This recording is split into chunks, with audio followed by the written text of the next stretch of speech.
This is Delta Sierra Juliet. Is there any known traffic below 5,000? Delta Sierra Juliet, no known traffic. Seems to be a large aircraft below 5,000. What type of aircraft is it? It is more bright. Seems to me like landing lights. The aircraft has just passed over me at least 1,000 feet above. It seems to me that he's playing some sort of game. He's flying over me 2-3 times at speeds I could not identify. As it's flying past, it's a long shape. Cannot identify more that it has such speed. It seems like it's stationary. What I'm doing right now is orbiting, and the thing is just orbiting on top of me also. It's got a green light and sort of metallic-like. It's all shiny on the outside. The engine is rough idling. I've got it set at 23, 24, and the thing is coughing. My intentions are to go to King Island, Melbourne. That strange aircraft is hovering on top of me again. It is hovering, and it is not an aircraft.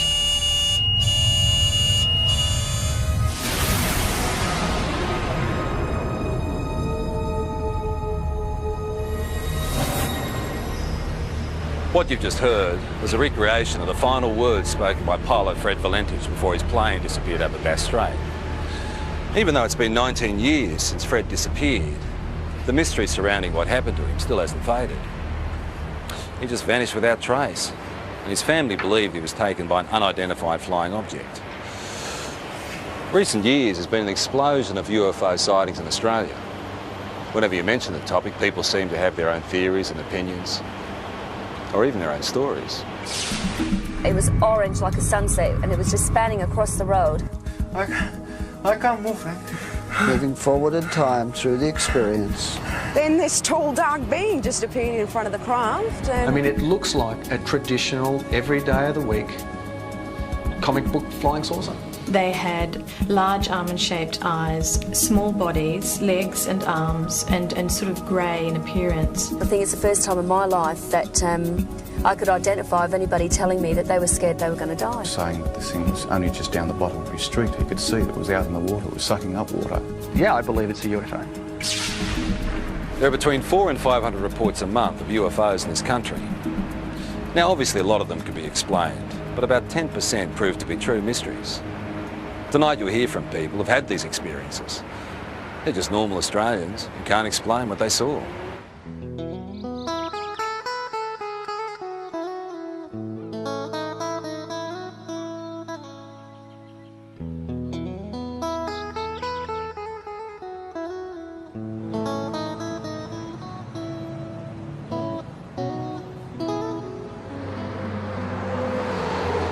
I was travelling from Sydney in a northerly direction toward Gosford along this particular road here, the Pacific Highway, and it was quiet. There wasn't a lot of traffic. It was early Christmas morning, and I was just gazing out of the front window of the car, and I saw approximately half a kilometre away a bright silver metallic object crossing from south to north.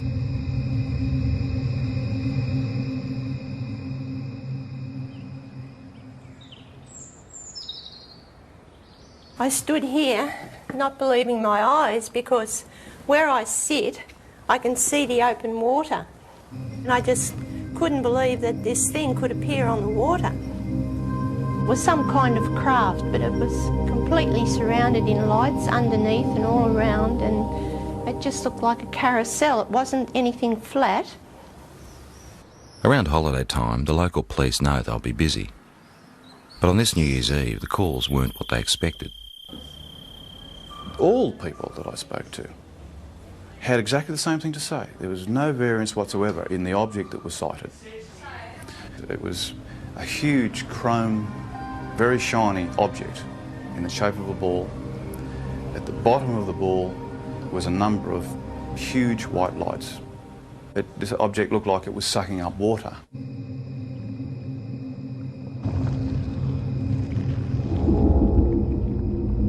Some calls were quite frightful in their voice. You could actually hear the fear, and in the background especially, the fear of people and of course animals and things at the time that were experiencing this phenomena.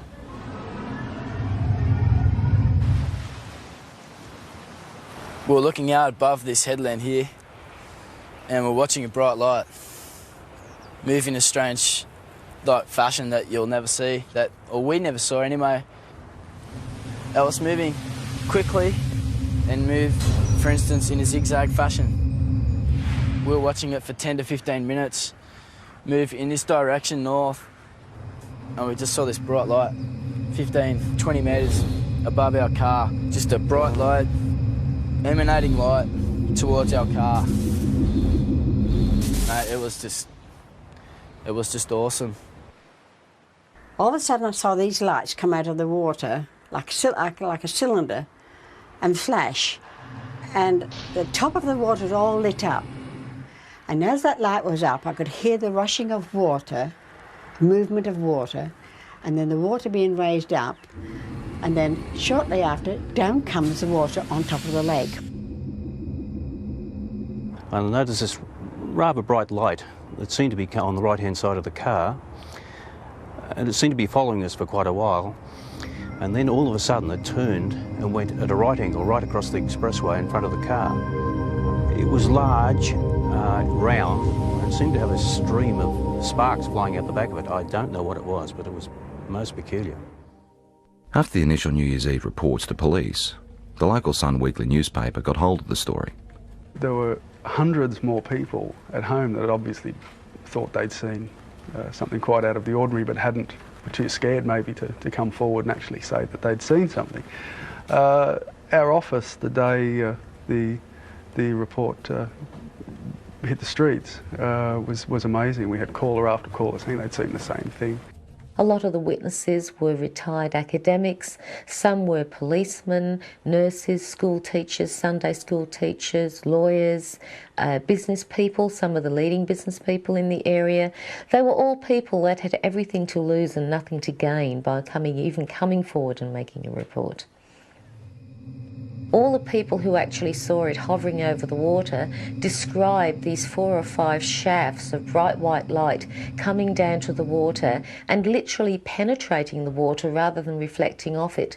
We also had descriptions of the water seething underneath it. Some people said it frothed, some people said it foamed, some people said it was steaming up.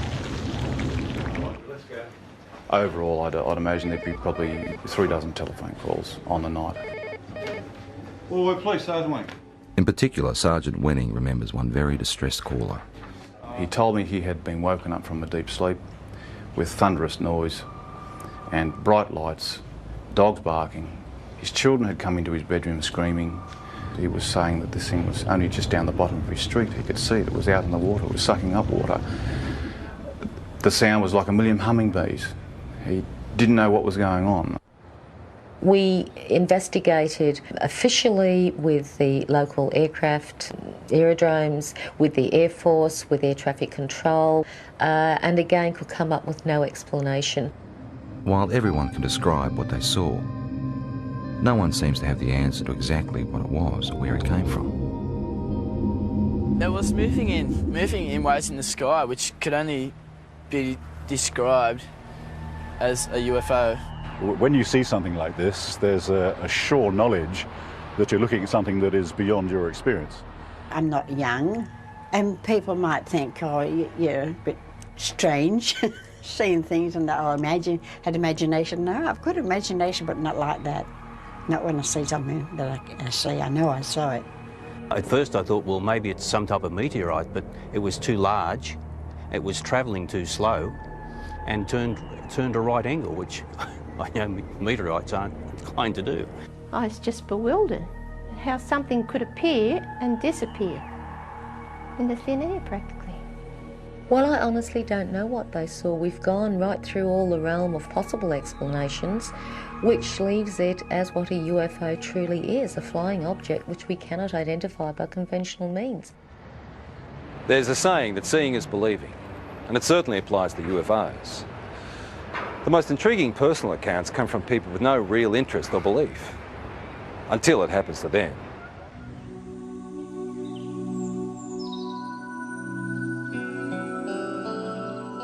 Before this happened to me, I can be honest, I could say that I was in that category of being naive. I didn't believe it. I didn't really believe it, because I had to see, it's like I would have to see it with my own eyes. Grace's experience starts in the early hours of the morning travelling home with 3 girlfriends. Victoria, who can't be identified, was one of the women in the back seat. It's when I got a bit further down the hill that I noticed on the right-hand side of me some long oblong-shaped lights. I didn't know what they were. I mean, I only sort of caught a glimpse of a bright orange light sort of shining through.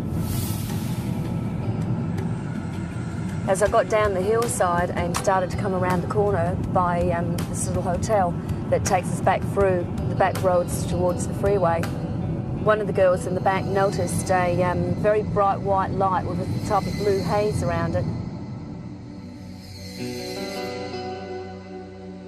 When the girls were sort of saying, oh, maybe, you know, like it's a UFO, and, you know, we sort of like just laughed it off and said, don't be so ridiculous.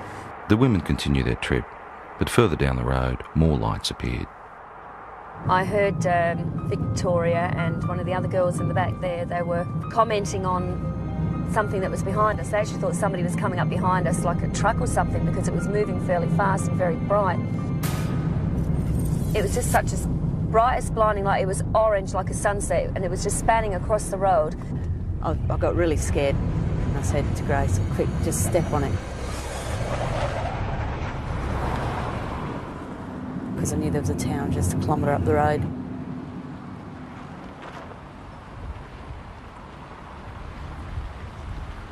So as we got closer into the middle of this car parking area and looked up, we could see this ship.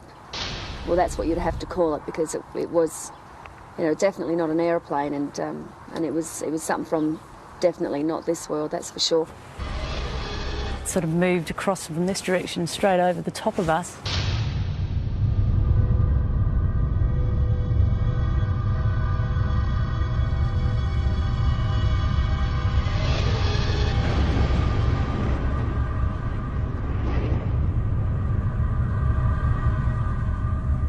Sort of disappeared into a gully where we lost sight of it.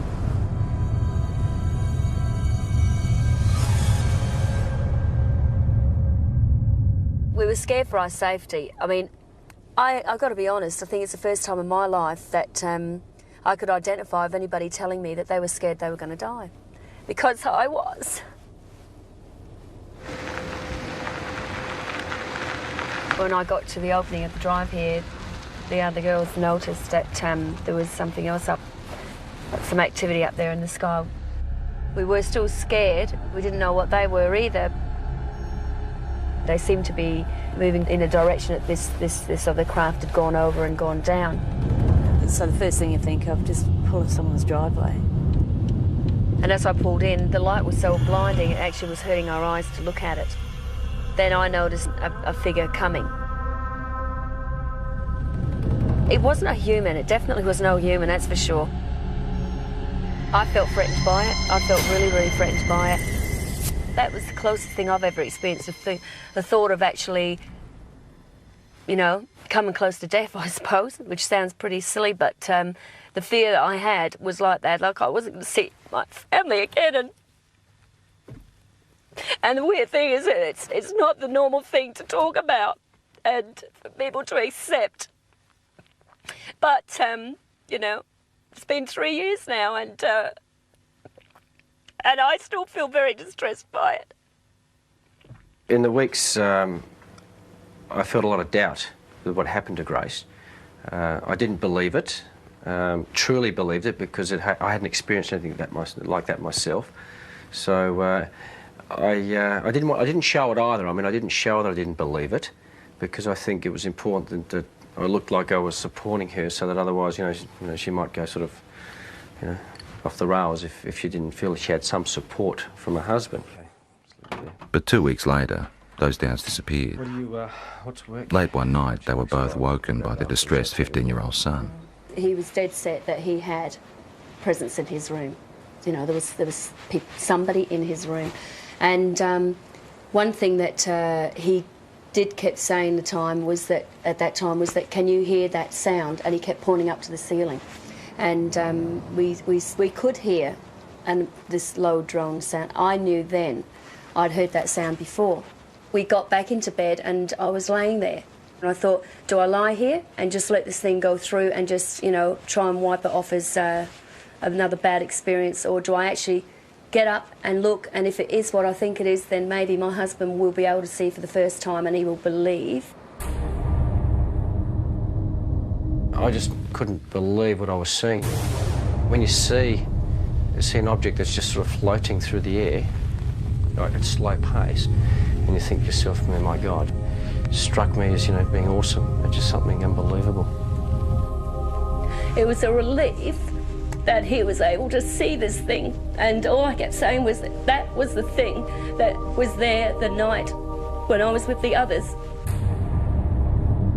Certainly by its nature, by the way, characteristics of the way it just hovered across the house at a slow pace, yeah, no, nothing man-made. Not from this country, not from this earth, I should say. So you want me to... Even though Grace and her husband ended up experiencing the same craft, their ways of coping with it differ. You either accept it or you don't accept it, and I tend to say now, after I've seen it with my own eyes, I accept it, but I don't, you know, harp on about it and talk about it, and if it's just one of those things you try and leave as a part of your life that's happened, and let's get on with things, let's move on from here, you see. And that's how I sort of try and treat it, rather than try and find an explanation as to what it is. Yeah, I really don't have a theory yet. It's basically, it's more the fear. Again, I don't know why, because I'm still here and I am healthy, you know, I mean, but the fact is it's just a worry because you don't know. You just don't know. What do you reckon it is? Got no idea. Images of UFOs caught on video over the years tend to raise more questions than they answer. Ron, they are visitors. Yeah? Yes, yes. UFO. Working out whether there is something out there has intrigued researchers for years. There's no doubt that there is a physical dimension to this UFO phenomenon, and it appears to involve some form of technology, and many cases certainly suggest that we're dealing with an exotic technology that might be something certainly foreign to our environment. When a Melbourne photographer saw images like these, he was interested enough to go on standby to try and capture on film whatever was buzzing the sky over Narre Warren in June 1996. I got the phone call and I was told that the lights were spinning across the tree line over the homes. What I did was put the camera onto the object, allowing it just to come into frame, hit the shutter, count to 20, stop, wind, move the camera to the next part of the frame, start the shot, count to 20, let it go, and so forth. The first night, the result of the photographs showed just light trails of this object going across over the tree line. The second night, with higher speed film and the higher magnification lens, is where we actually captured the shot of the disc. This thing was, the only way to explain it was moving across the air like ice on a hot plate, very, very smooth. Later in the program, Doug's photos will be studied by an independent expert. Well, it was flying, it's unidentified, and it was definitely an object. What it will be, and I hope with the analysis will prove me right, but yeah, I believe it's a UFO. In the UFO community, the term hypnotherapy is like a buzzword. It's the thing to try if you feel you have secrets of the past to unlock. While mainstream medicine doesn't necessarily recognise it, people who've had UFO encounters believe it helps.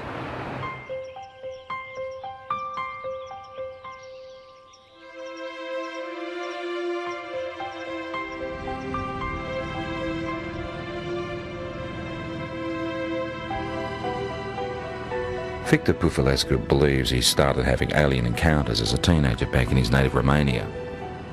He's turned to hypnotherapy to try and find out exactly what happened.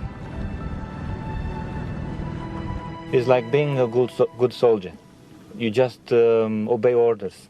This is actually probably the best description of hypnosis process. Loosened limb, deeper sleep. Loosened limb, heavier and heavier. Not a worry, not a care. Deeper, deeper, and deeper. Hypnotherapy is a way of allowing us to get into the subconscious mind. The intellectual mind tends to want to control and criticise everything. It's the censor of stuff it doesn't even know about that was in there before we were 3 years old. So by sort of relaxing and sliding across the conscious mind, if you like, we can sort of delve into the unconscious, or to allow what's in the unconscious to find its way out. Oh, I can't move, Frank. Uh-huh. The pressure is increasing. I can't move. The chest, my arms, uh-huh, my legs.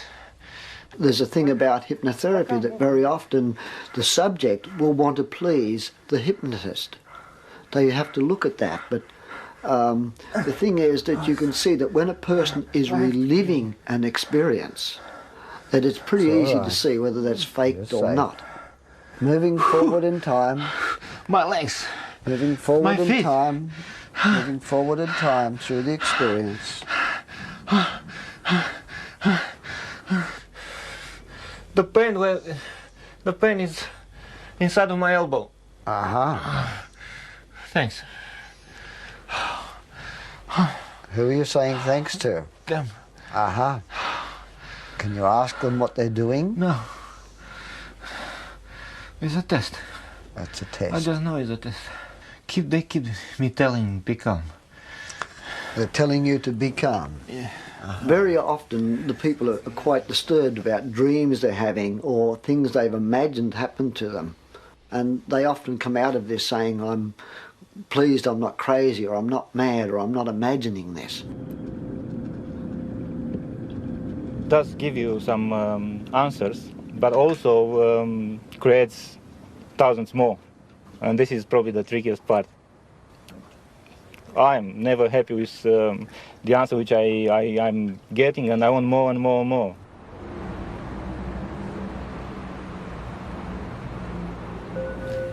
Just relaxing as much as you can with every breath.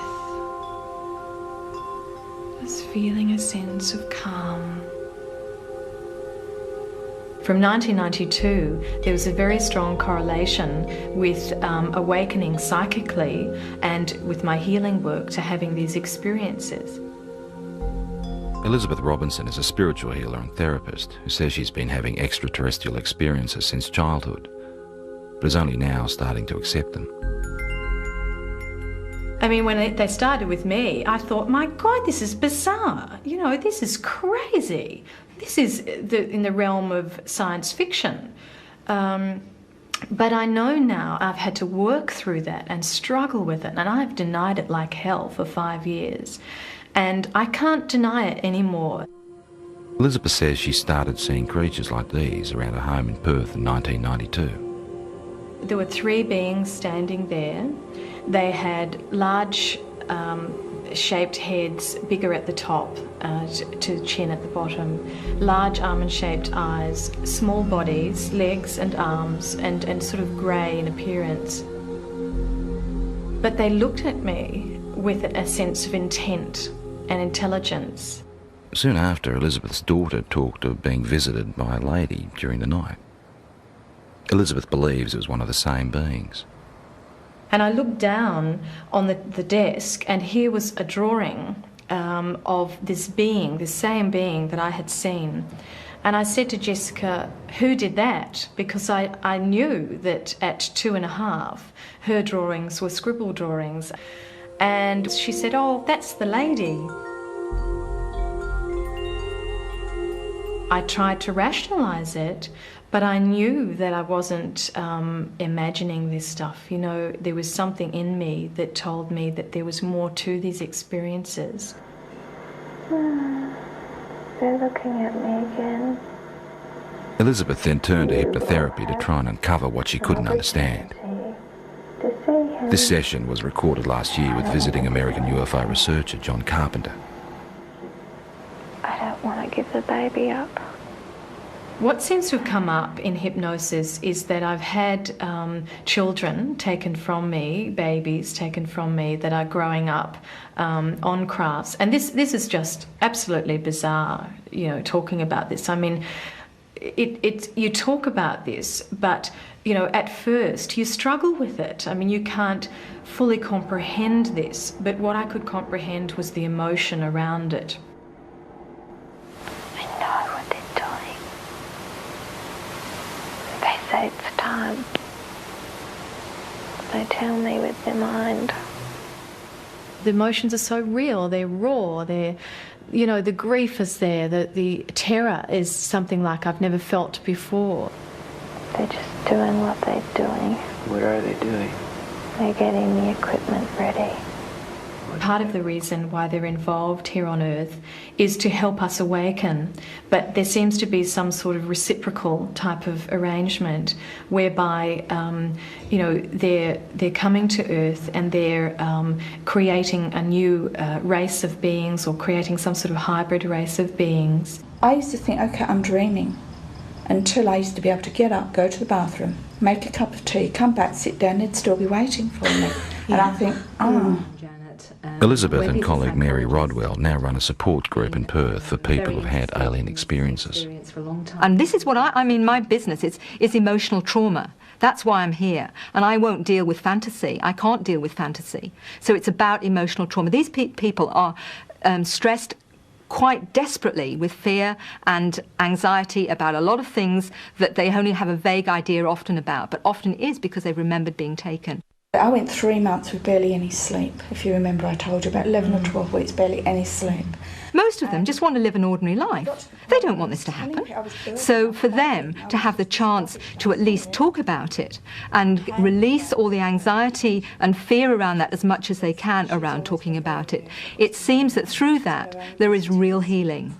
For me, I became very frightened that I would be labelled crazy or, you know, hallucinating, whatever it was, and that I couldn't have somebody to relate this experience to that would honour my experience. Have either Elizabeth has always kept journals about her experiences, which she is now using to write a book. I saw a grey being appear, white-grey colour. In the dream, I was searching for my son, even though the child dream of trying to run away from several grey beings, but as fast as I ran or wherever I really don't expect someone to be able to say, absolutely, you know, this is real, because, you know, you always doubt yourself, but you know that it's real, and you have to come to some point and stop denying it, and that's what I'm starting to do. Sorting out the facts surrounding UFOs can be tough, unless of course there's something that science can put to the test.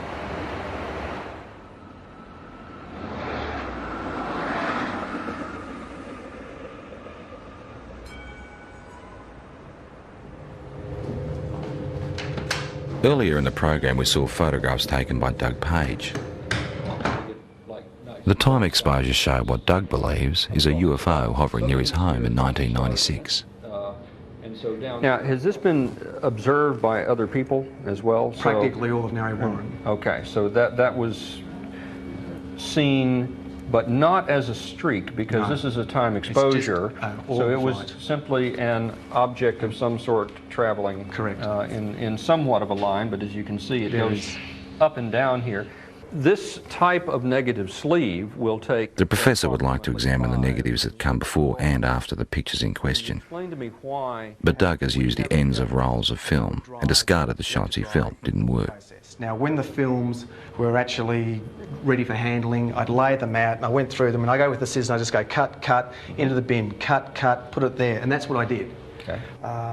After examining the camera the shots were taken with and checking density readings on the negatives, the next step is to enhance the images on the computer. I don't rely on computers for analysis. They're a bit of a tool. They sometimes let us see things a little bit better, but to actually definitively say that a particular thing is something, I stay away from that. That's right. How did you focus the camera? Just on infinity. Okay, so if you focused on infinity, technically the tower should be sharper in focus than the tree. Should be, shouldn't it? Mm-hmm. But it's not. Interesting question, isn't it? It's a good one. The only trouble is there's no sort of guarantee, of course, in the darkness that it hasn't moved off set either, but I had that set for infinity. Okay. With some of the technical questions out of the way, it becomes an issue of individual perception. Very specific things here. I see a disc-shaped object. I see something with a rim. Okay, there is definitely a lip. There are what appears to be lights. There's big, there's another small one in between, another one. So we've got something that is geometrically laid out. You can see a texture, and you can see definitely on the dark side of it something. So something's in shadow. I mean, it looks like a traditional, every day of the week, comic book flying saucer. My first impression of this when I saw it, again, was a trumpet, a circular object here that we have a bell shape that comes out like so. This is unexplained optical either artifact, phenomena, or reality, or could be, could be an object, but it is totally undefinable. And of technical concern is the fact that the start of the time exposure is more in focus than the end shape. Does it make any sense to you that if this was moving and it's decelerating, would that have a bearing on the shape of the line? If it was slowing? Because no, it shouldn't. It should be exactly the same sharpness. Despite question marks over issues like that, the professor is able to reach some conclusions. I don't believe that it's been faked. I think it is probably something that was traveling through the air. What it would be, I wouldn't know, and there's no indication from the photographs that would give me any clue. There are points there that I haven't considered, such as the object, could well be a phenomenon that that I've never heard of. So I mean, we've got to keep an open mind.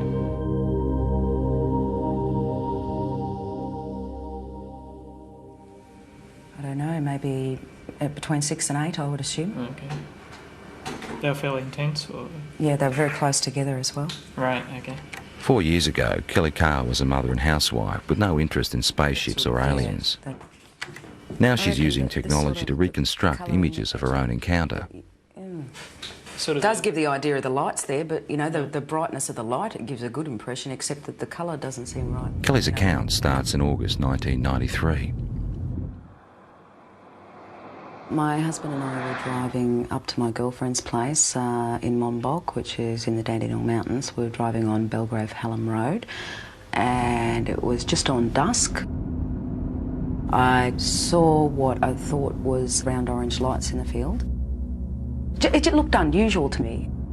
Later that night, retracing their route home, Kelly noticed something else unusual. It's about a kilometre or so in front of us, about twice the height of the treetops. We could see this object, which at first I thought was a blimp. It had the shape of a blimp, but it was light.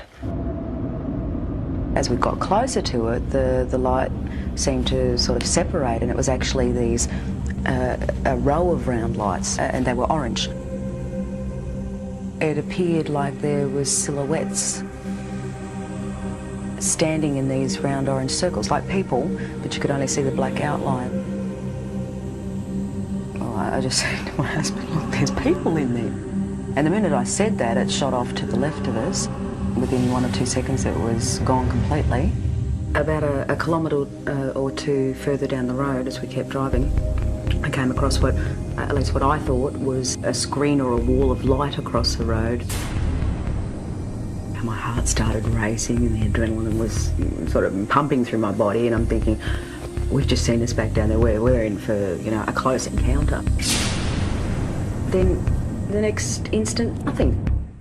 We seem to have actually covered a fair distance that I don't even remember covering. It might have been possibly close to a kilometre that I don't remember actually travelling. There was no light. There was nothing blocking the road.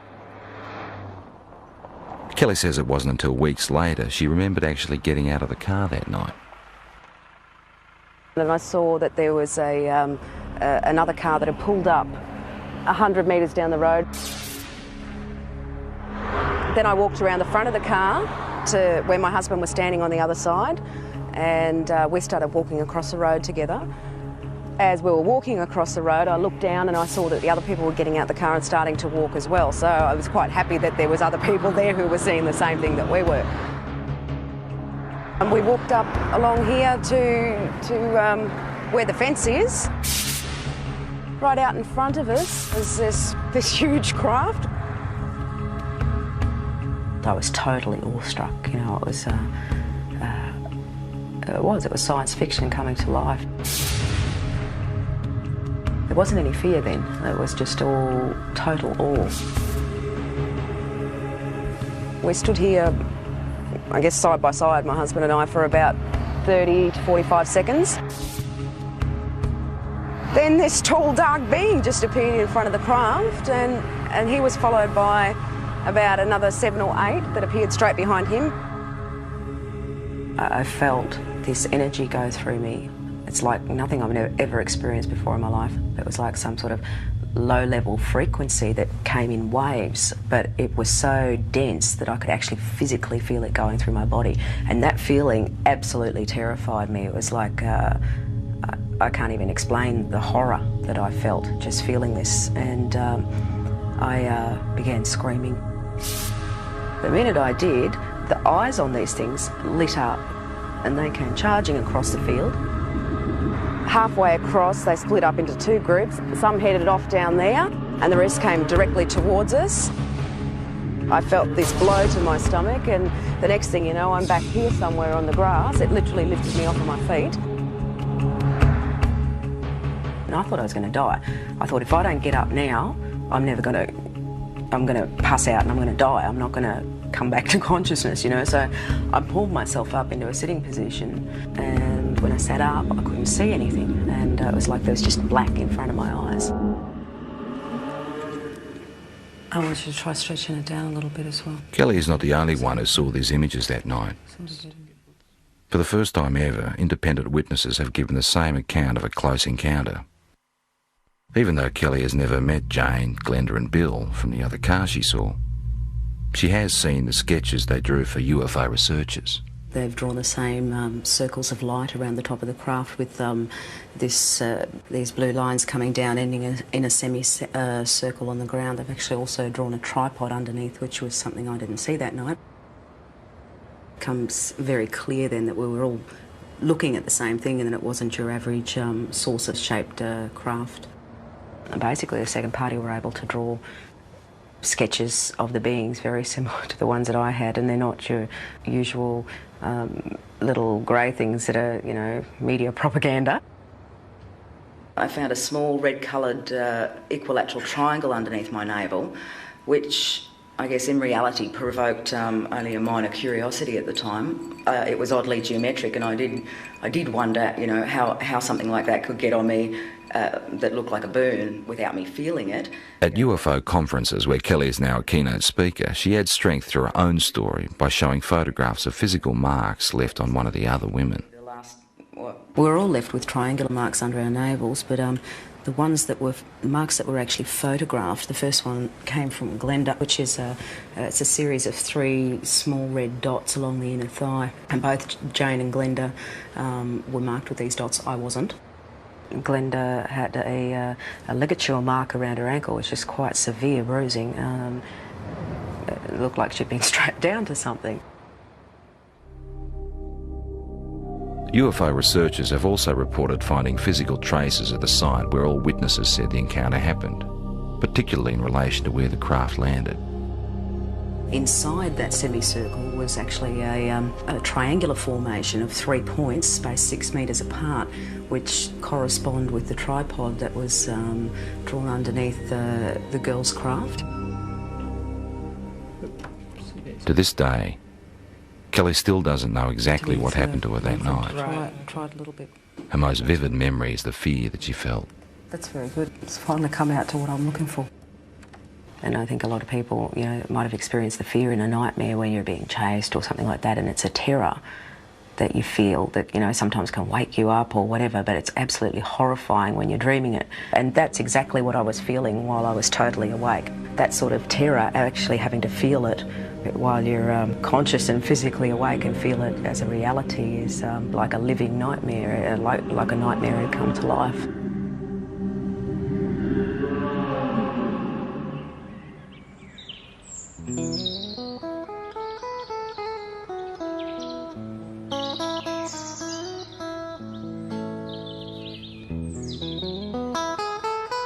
We've moved out onto 138 acres. We don't have electricity. We use all our own fuel, like for both our fires. We're in the process of trying to become self-sufficient as far as food's concerned. We just lead just a very different lifestyle. Denise Borrett says it's her encounters with strange beings that have helped her make the decision to live this way. There's one of our missing. I believe at the moment that they're giving us quite a dire warning about what's happening to the planet and what's going to happen to us unless we actually wake up to what we're actually doing. They seem to open parts of your mind that aren't open before, and or they help you to do that. I don't know, but all I know is that I'm a very changed person since I've had my experience.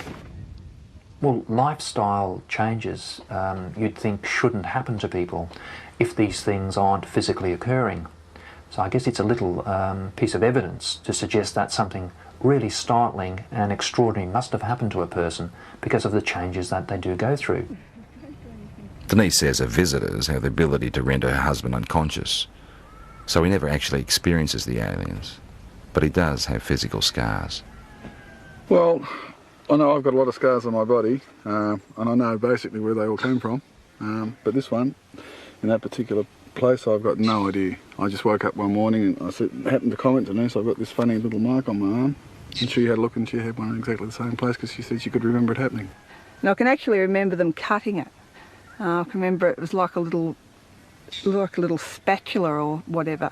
But again, there was no pain or anything, and the next day mine had completely healed up, whereas Les's had actually scarred. And I thought, well, they're in identical spots and they're identical size, so obviously something was going on. People who've had multiple abduction experiences very often get very concerned about the environment. They get very concerned about healthy lifestyles. They get very interested in the possibility of life elsewhere. They get very interested in promoting the message that there's something actually going on.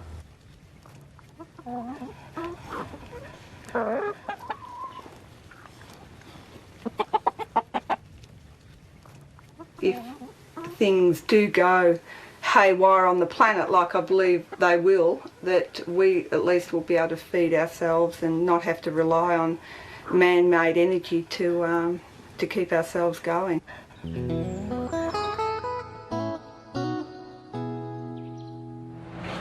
It's pretty obvious that the people that had these experiences are convinced there's more to what's out there than most of us realise. They're also the first to admit that their stories can be hard to accept. All they want us to do is be prepared to listen. I suppose people got to make their own minds up, but we can honestly say that what happened, happened, and there's no doubt about that. Perhaps they're extraterrestrial, we don't know. Perhaps it's military experimentation. Perhaps there's new things in this earth that we don't know about. I don't know what they are.